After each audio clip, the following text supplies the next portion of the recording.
Merci, Président. Si vous permettez, je ferai une intervention en deux volets pour élargir un petit peu plus le problème.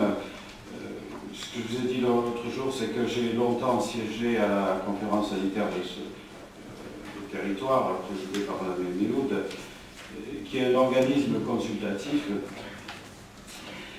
et qui donne l'impression aux élus et aux professionnels d'intervenir efficacement, mais c'est finalement l'ARS qui prend la décision. Je suis bien entendu convaincu, comme vous, que le maillage du département en établissements sanitaires et médico-sociaux sous-tend la vie et l'équilibre de celui-ci. Mais le fil conducteur de l'ARS, c'est le chiffre brut et son obsession, l'activité, la rentabilité.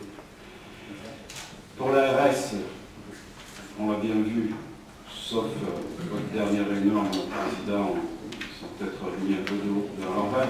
Pour l'ARS, la notion de territoire isolé ou non ne compte pas. D'ailleurs, M. de Roubaix, lors de sa première visite de courtoisie au CHICAS, nous avait dit eh bien, si vous n'avez pas les moyens de financer une réanimation, supprimez-la. Ce qui est important pour l'ARS, c'est le territoire, c'est le nombre d'habitants, de patients, d'actes médicaux, et s'ils ne sont pas suffisants, la solution toute trouvée, c'est le transfert vers d'autres centres plus populeux. Pour le sud des Alpes, l'ARS souhaite, vous le savez, un service de réanimation par département, pas plus. Dans le 04, c'est à Digne, l'hôpital Moribond, mais pas à Manosque, et il n'est pas impossible, à mon sens, que dans quelques années, le service de réanimation le plus proche pour nous soit Aix ou Grenoble, pour des raisons financières. La santé n'est pas une marchandise, mais essayez donc de convaincre les énarques ou autres polytechniciens. Les conseillers du président de la République, d'ailleurs, ne se cachent plus que pour eux, rationaliser la santé, c'est n'avoir plus que quelques grands centres de traitement, de préférence près de là où ils habitent. Bien évidemment, ils sont aidés en cela par la pénurie de médecins voulus et entretenus qui vident les petits hôpitaux. Un service public tel que la santé, encore plus que tous les autres, devrait offrir une égalité de prise en charge, quel que soit le territoire. Cette notion est en train de disparaître et on s'achemine vers une médecine, je vous l'ai dit, à 4 vitesses, donc une marche arrière. Les médecins rares et surbookés pratiquent des dépassements d'honoraires et une sélection par l'argent est en train de s'opérer. D'autre part, même si vous êtes riche, en cas de pépin urgent, si vous habitez dans une vallée reculée, vous aurez une perte de chance. Le pire à l'avenir sera d'être pauvre et d'habiter au bout d'Abriès, à Méronne ou à la Foudalos. Et quand je dis marche arrière, cela signifie bien sûr qu'on soignera de moins en moins les vieux, dont l'espérance va diminuer. Les dettes du système de couverture sociale contribuent à 10% seulement de la dette de notre pays pour un budget de 450 milliards d'euros, contre 300 milliards d'euros pour le budget de l'État qui participe à plus de 70%. Les hôpitaux des Alpes du Sud sont tous en déficit de quelques millions d'euros. L'ensemble des hôpitaux français ont une dette de 54 milliards d'euros. Dette peut-être pas comptabilisée dans la dette nationale, mais due aux investissements immobiliers nécessaires pour tous les hôpitaux, parfois pour construire des meubles qui coûtent très cher, mais ce n'est pas partout pareil. À mon sens, rien ne justifie humainement, politiquement et même économiquement le déshabillage de l'ARS que l'ARS et le ministère est en train de préparer pour les départements alpins en matière de santé. Et maintenant, je voudrais vous dire un petit mot sur M. Xavier Bertrand. La pénurie médicale se fait chaque jour plus prégnante.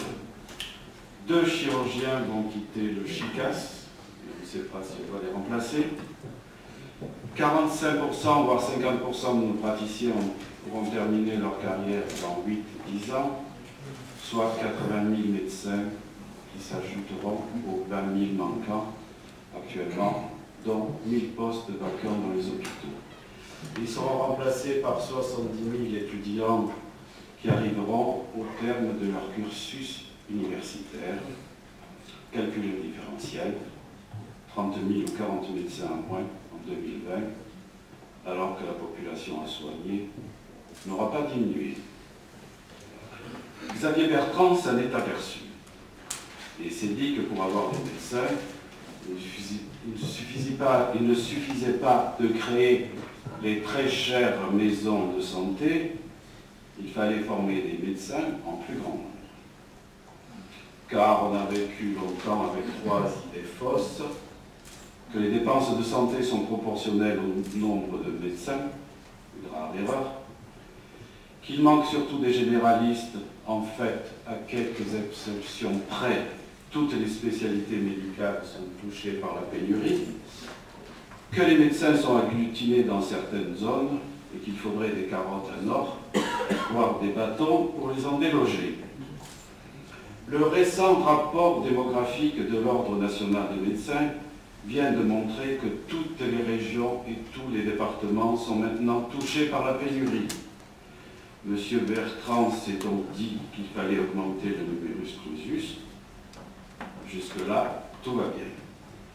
Mais il l'augmente de 100 sur tout le territoire, pour les 34 facultés de médecine, pour les 50 000 ou plus étudiants qui passent le concours de première année, soit plus 1,25%. Il est vrai aussi d'un corps à 200 ingénieurs qui veulent changer de filière, devenir médecins. Alors moi je crois qu'on se moque de nous et que c'est une fumisterie, car M. Bertrand, au lieu d'epsilon, de mesurette symbolique, ferait mieux d'avouer qu'il veut peut-être de cette manière résoudre le problème des retraites, car ne vous y trompez pas, on court vers une chute de la longévité s'il n'y a plus personne pour nous soigner dans les années futures. Je pense aussi que cette manœuvre aidera à la fermeture sans douleur de nombreux hôpitaux. Faute de médecins, ceux-ci ne pourront plus fonctionner et le tour est joué. C'est ce qui va se passer à Digne et à Sisteron. Alors bien sûr, il y a les médecins étrangers. 50% des installations actuellement. Excusez-moi, mais je sais qu'il est devenu malpoli, voire tabou de parler des étrangers. Mais que devons-nous dire à nos jeunes qui ont une vocation médicale et que l'on goûte hors de nos facultés de médecine? Faut-il leur dire qu'ils laissent la place aux Roumains, aux Italiens et aux Maghrébins, car ceux-ci se détournent de leur pays et de leur peuple, qui ont bien besoin d'eux, car la pénurie est généralisée pour des raisons économiques. Raisons économiques pour eux, car la médecine est bien payée en France, raison économique pour l'État français, qui recueille ainsi un produit fini, qui ne lui a rien coûté, mais qui a coûté 10 ans d'études au pays d'origine. Et puis, on n'est pas trop regardant sur le niveau des diplômes délivrés par les facultés de médecine privées de Roumanie, qui produisent pour l'exportation, en France, en Allemagne et en Grande-Bretagne, ou celles du sud de l'Italie. Alors, au lieu de patauger dans la lâcheté et l'hypocrisie, notre pays, qui a eu un des meilleurs systèmes de santé du monde, s'honorerait à former suffisamment de médecins pour subvenir à ses besoins et échanger les praticiens de qualité avec les autres pays.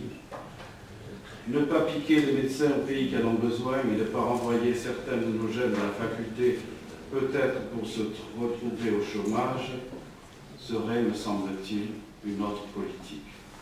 Je vous remercie.